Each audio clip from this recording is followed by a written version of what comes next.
Muy queridos hijos, la primera lectura trata un tema siempre espinoso, siempre difícil, el tema de la sucesión. El tema de la sucesión. Y aquí tenemos una sucesión de orden ciertamente política, ciertamente con un matiz muy fuerte religioso. La sucesión está tomada del Deuteronomio, capítulo 31, versos del 1 al 8. Y sabemos que el Deuteronomio es una relectura de la historia de Israel, puesto en clave el actor principal es Dios. Porque están escribiendo después que encontraron los rollos que estaban en el templo de Jerusalén, en el templo que construyó Salomón, y estaban haciendo unas reparaciones. Luego, no es un cronista que escribe en el momento que suceden las cosas, sino un volverse a repensar lo que saben de la historia, poniendo en clave al Señor. Y decíamos que nosotros también lo tenemos que hacer, no solo con la historia nacional y mundial, como no, para ver la historia de salvación, sino también con la historia particular, tantas veces. Y llega el momento en que Moisés, que por una parte sabe que no va a entrar a la tierra prometida, lo sabe, se lo ha dicho el Señor, por haber dudado el día de Masá en Meribá en el desierto, cuando el Señor le dijo que le hablara a la roca, y él, dejándose llevar por la costumbre de lo que le había el Señor, desconfiando de la palabra del Señor, confiando más en lo sensible, además de ordenarlo, lo golpeó con el cayado. Que eso nos enseña muchísimo más de lo que algunos piensan. Pues bien, hay que suceder. Cuando toca la sucesión de una persona, ciertamente hay unas razones que entran en la razón. Vaya, hermano, sobreaparece. Hay unas causas razonables. Aquí Moisés invoca su edad avanzada, pero por otra parte el Señor le dijo que no iba a pasar el Jordán, no iba a entrar a la tierra prometida. ¿Cuándo es el momento? Nosotros en años pasados, no hace mucho, vivimos el drama de un papa muy enfermo. Hoy ya casi podríamos decir San Juan Pablo II, solo hace falta la fecha en que lo proclamen externamente, oficialmente, que lo escriban oficialmente en el libro de los santos, que estando casi incapacitado quiso renunciar, pero el Señor le pidió que siguiera en el cargo. Y vimos cómo se esforzaba, incluso en aquella escena entrañable, de querer hablar, pero ya su cuerpo no le permitía hablar. Y murió siendo papa. Por otra parte, nos encontramos con un papa aparentemente muy sano, muy lleno de energía, Benedicto. Claro, cara vemos, corazón no sabemos. Ya desde que lo eligieron papa, la familia protestó porque era mayor, venía muy enfermo, y la familia que conocía la historia de Ratzinger sabía que ya había renunciado varias veces para irse al retiro en tiempo de Boctila, cuando Ratzinger era todavía un funcionario de la iglesia, pero el papa le había dicho que no, que continuara. Y asume penosamente el cargo de dirigir a la iglesia, pero llega un momento cuando ve por hechos razonables que no le toca a él, pero por otra parte porque el Señor le dice, ya es tiempo que renuncie. Este es nuestro actuar de iglesia, que no se escribe como receta de cocina. Y por otra parte nos vemos por muchísimos lados, incluso en algunas partes de la iglesia, quien se niega a ser sustituido y quien ni siquiera pide la sustitución. Hablo de realidad en primer lugar de iglesia. Y las lloradas que se hacen cuando hay un traslado, un simple traslado de un sacerdote y los traslados son de vez en cuando, según lo indica el Señor, para el bien de un cuerpo que es la diócesis. Y algunos curas que no quieren ser cambiados, y unos curas que aspiran, desean, friegan para ser nombrados en tal lugar, o que corrompen y cosas que no nos tendrían que escandalizar, porque el Papa Francisco lo ha dicho con todas las palabras en lenguaje latinoamericano que entendemos, aunque ya lo sabían. Y de personas que lloran, algunos con lágrimas de cocodrilo porque se les va el padre, y algunos no se va más allá de 5 cuadras. Y otros que, y si pensamos que solo pasa en la vida del diocesano, en la vida de los religiosos también, y mucho. Y a veces se dan muchas mentiras en vez de decir la verdad. ¿Por qué? Porque estamos tentados a pasarla bien, a dar el caritazo. Aquí Moisés sabe que lo va a suceder. Josué ha venido tomando un cierto protagonismo en algunos relatos, incluso desde la salida, cuando todavía estaban en Egipto. Y pasa el mando. Que el sentimiento de Moisés, que la emotividad, pero no nos podemos guiar en nuestra vida, sería desastroso, por lo que me gusta y lo que no me gusta, por lo que me parece y lo que no me parece. Yo tengo que guiarme por la palabra del Señor, por lo que me pide el Señor. Y el que no haya tenido la experiencia de renunciar a un algo, no va a entender muy bien lo que decimos.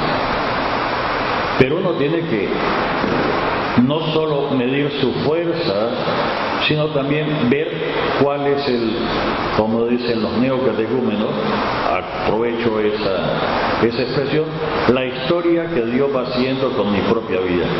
La tengo que ir descubriendo lo que quiere para colaborar conscientemente con el Señor en la construcción, no solo de mi historia, sino de lo que tengo que hacer como misión.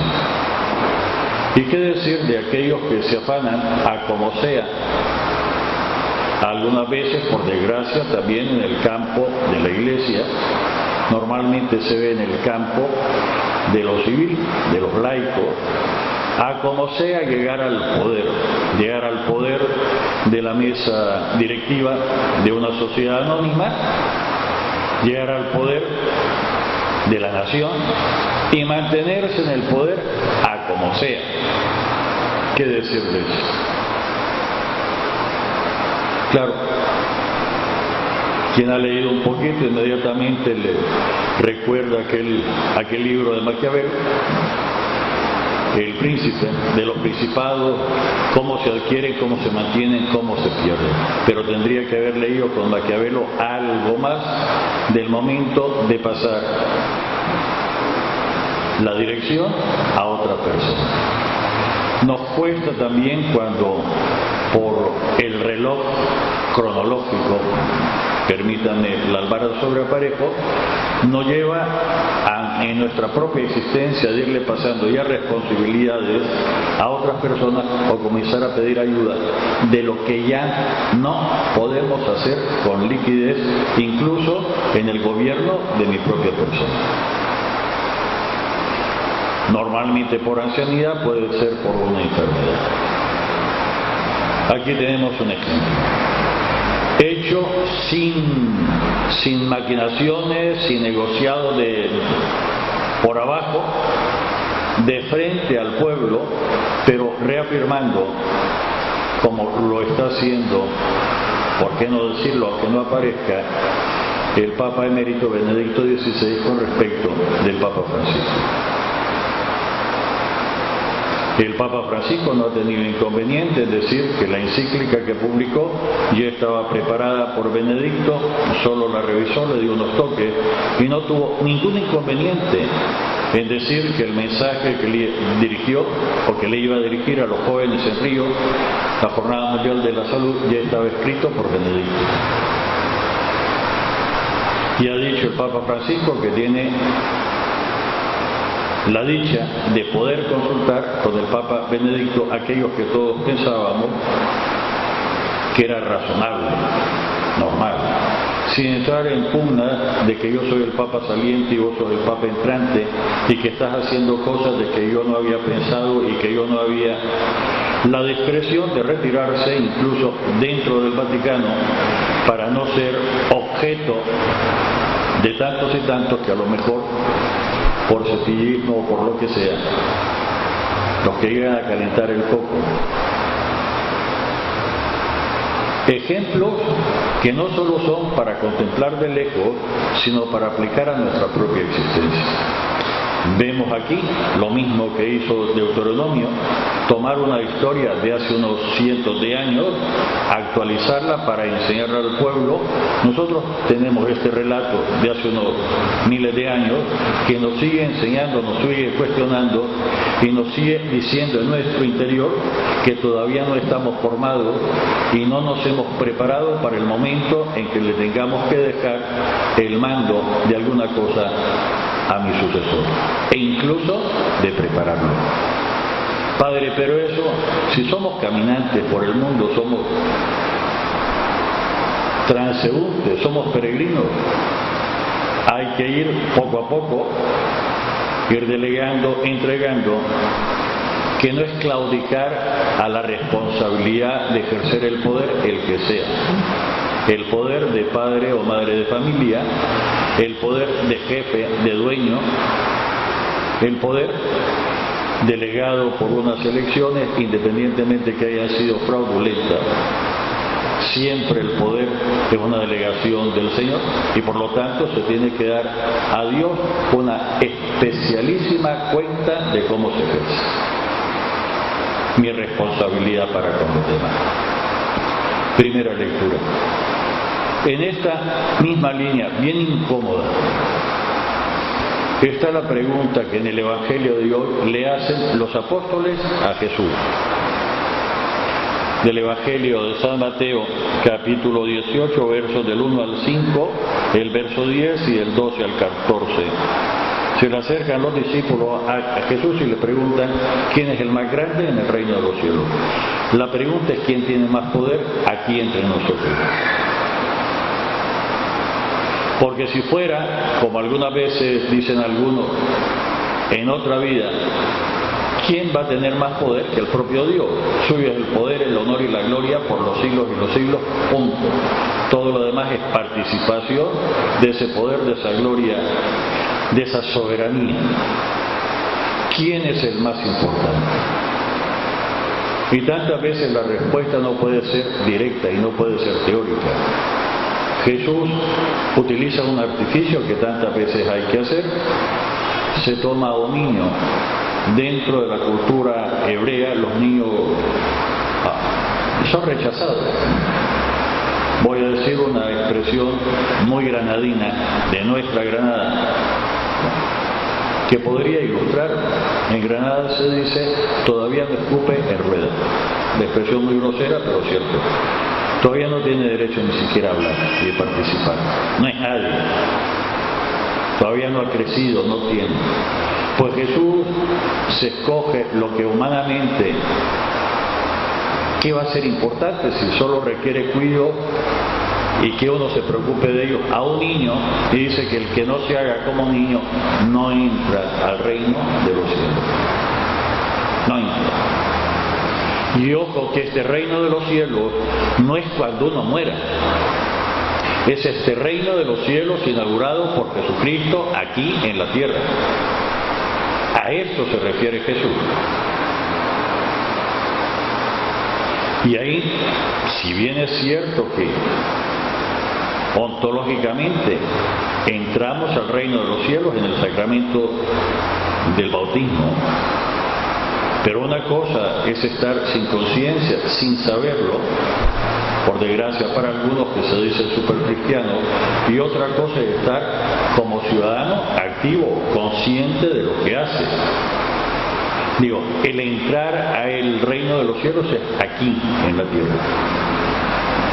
Y hay que hacerse como niño, se les resulta difícil, porque no entramos al reino de los cielos presumiendo ni de mis conocimientos, ni de mi capital, ni de mi experiencia, ni de mi fuerza, ni de mi fe, que voy a invocar para entrar en el reino de los cielos.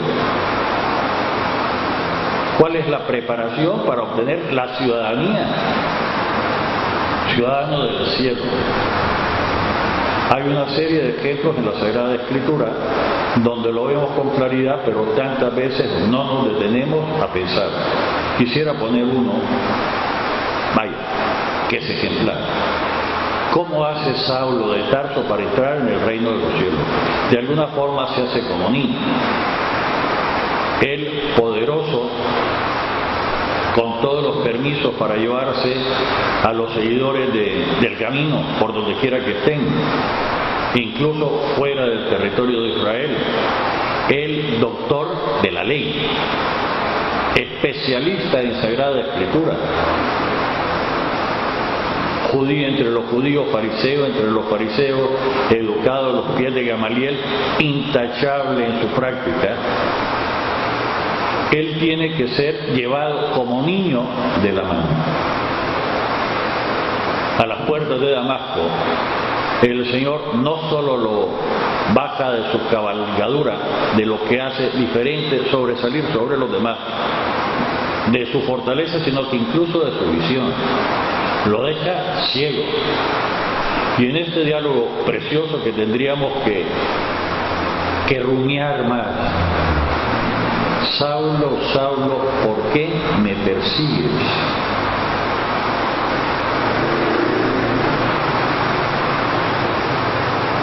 Y Saulo pregunta: ¿quién eres? Soy Jesús de Nazaret, a quien tú persigues. Nosotros sabemos conceptualmente que no persigue a Jesús, persigue a los seguidores de Jesús. Pero en este pasaje de Hechos de los Apóstoles, la identidad entre Jesús y sus seguidores, entre Jesús y su iglesia es total. No dice: ¿por qué perseguís a mis seguidores? ¿Por qué estás persiguiendo a mi iglesia? ¿Por qué me perseguís? Y vuelve a hacerse que el que los trate mal o el que los reciba no es a ustedes sino a mí, que yo los envío.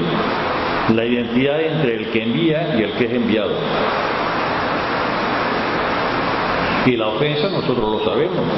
Si mandamos a alguien en León 2013 en nuestro nombre a hacer un mandado y le tratan mal, no es a la persona que nos hace el favor, al que enviamos de empleado a hacerlo, nos trata mal a nosotros. La ofensa es a nosotros. Lo sabemos y así lo reclamamos. ¿Cómo no reclamarlo Dios, Jesucristo, frente a Saulo? Y Saulo, bajado de todas sus seguridades, de todo lo que hace diferente, tiene que ser guiado de la mano como un niño. Y es Ananías el que en Damasco le tiene que instruir. El pasaje es precioso porque Ananías, cuando le habla el Señor y le dice, Ananías le dice: Señor, he oído hablar que no te equivocaste, porque la obediencia incluso de la fe no es ni ciega ni absurda. Cierto que supera la razón, cierto, y nos eleva del plano de lo natural a lo sobrenatural, pero lo sobrenatural jamás anula lo natural. Pensar en esto. ¿Quién es el más grande? ¿Quién? Hoy vemos a dos mártires, Hipólito, Ponciano, y uno siempre piensa en el momento del martirio, en el momento del suplicio antes de la muerte. Pero hoy nos encontramos con Hipólito, que incluso se había salido de la iglesia, era disidente, era cismático. Pensaba, y no estamos hablando del año 2000 ni del año 1500, estamos hablando del año 213. Tiene su forma de pensar, su forma de ver, es muy inteligente, es teólogo, uno de los padres de la iglesia, San Hipólito. Tiene su punto de ver, y entra en choque agónico con la autoridad, que la autoridad no es cualquiera, es la autoridad de Jesucristo en la persona quien lo representa, que es el Papa. Y precisamente en esta circunstancia deliciosa es el propio Papa y el disidente el que se encuentra en el trabajo forzados, en el exilio, y el propio Papa es el que hace el trabajo de abrirle los ojos de la razón a Hipólito para que se reconcilie con la Iglesia. En la Iglesia no buscamos el castigo del pecador, somos instrumento de salvación, pero no un instrumento que se hace, que pierde su capacidad de salvar, que se hace alcahueta y que para salvar a alguien dice que es bueno lo que es malo y lo que es perverso, sino una iglesia que insiste a tiempo y de tiempo, iluminando con la fe nuestras obras y nuestra conciencia para descubrir, aceptar en lo íntimo incluso mis equivocaciones, para poder corregirme, para poder parquear mis planes e incluso los buenos, para asumir el plan de Dios, que es el plan de la Iglesia, como nos decía Juan Pablo II en la primera homilía, en la primera misa, nunca jamás celebrada en Nicaragua. Los planes, los proyectos, incluso los buenos, dejarlos a un lado para asumir el plan de la Iglesia. La Iglesia siempre es más que yo soy parte de ella. Padre, pero es que capítulo 12, la primera carta a los Corintios, si alguien siente que el Espíritu Santo le impulsa, que lo diga, pero que después juzgue la comunidad. No es que porque lo diga y esto es profecía y hay que hacerlo a rajatabla y a ciegas, ni siquiera Dios pide eso. En el bellísimo escena de la Anunciación a María Santísima hay un diálogo y hay una zarra de garantía que Dios le concede presentarla al ángel San Gabriel para que se la diga a María. Por eso cuando se encuentra María con Santa Isabel, una de las primeras cosas que le dice Santa Isabel: dichosa tú que has creído, porque todo lo que te ha dicho el Señor se cumplirá. La reafirmación de que es cierto lo del ángel para las posibles,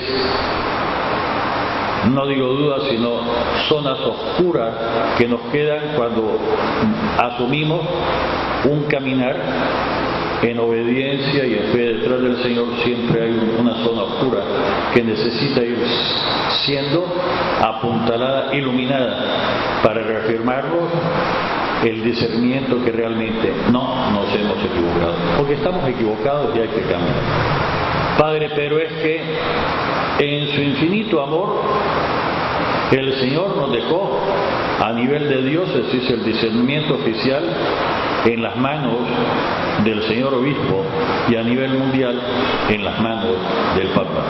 Y para algunas cosas especializadas, pienso ahorita en la vida religiosa, del superior mayor, en lo que se refiere a vocación de ese instituto. Se pone a un niño y dice: el que no se haga como él. Cuántos tropiezos y cuántas cosas, porque nosotros somos los que queremos mandar. Y cuando decimos no mandar, pero que se haga lo que yo pienso. Y cómo incluso serrucho el piso del otro porque no me gusta lo que, o peor aún cuando entra la envidia, que es destructora. Ejemplo de actuar. Ejemplo de actuar. Al final hay una expresión que no va que difícilmente junta con este mensaje, pero sabemos que los evangelistas, como toda la Sagrada Escritura, hacen aglomeración de pasajes y nos los presenta como uno solo. El Señor no quiere que nadie se pierda. Y el punto es cómo hacer posible la conversión de una persona que no se la podemos imponer por la fuerza. Que una persona concreta al fin abra o entreabra las puertas de su ser a las luces del Espíritu Santo y reconozca que está equivocado y comience su camino de conversión, de cambio. Algunas veces por espíritu de contradicción se cierra. Vuelve a ser el ejemplar esta escena del Papa Ponciano con Hipólito. ¿Cómo hizo para que se abriera de su cerrazón, de lo que él pensaba, de sus razonamientos, de sus conclusiones, las suyas, para aceptar la verdad del Señor y reconciliarse con la Iglesia, pidiendo perdón desde luego? Ejemplos, queridos hermanos, no solo de ir preparando el sucesor y dejar lo que ya el Señor no nos pide que hagamos. Ejemplo de decir, me equivoqué, no había contemplado esto, aceptando que Jesucristo, que el Padre y la Iglesia son más grandes que yo. Desde luego. ¿Y quién es más grande? Más grande, el que se deja guiar. Padre, pero es que este no sabe qué es. Sigue siendo, si quieren, en el plano de lo no solo ejemplar, sino de autoridad, la escena en que aquel que iba leyendo, estudiando el libro de Isaías, recuerda que el Espíritu Santo le dice a Felipe que se acerque, y Felipe le pregunta, ¿entendés lo que lees? Y el otro dice, ¿cómo lo voy a entender si no hay nadie que me lo explique? ¿Qué le hacía falta a aquel? Las ganas de conocer por qué, en alguna forma de pensar, por qué el Espíritu Santo no lo iluminaba, por qué el Padre no dejó que él llegara, y porque pone la absoluta necesidad de la intervención de los apóstoles. Y es Felipe, apóstol, el que le explica. Y el que aparezca en nuestro credo que la Iglesia es apostólica no solo es un hecho de conservamos, transmitimos el testimonio de los apóstoles, siempre como María, preguntándonos qué querrá decir hasta dónde, para aumentar nuestra conciencia del depósito de la verdad que custodiamos y que exponemos en fidelidad. Es nuestra obligación a los fieles para ir caminando con la luz de la fe, incluso potenciando nuestra razón. En el nombre del Padre, del Hijo y del Espíritu Santo. Amén.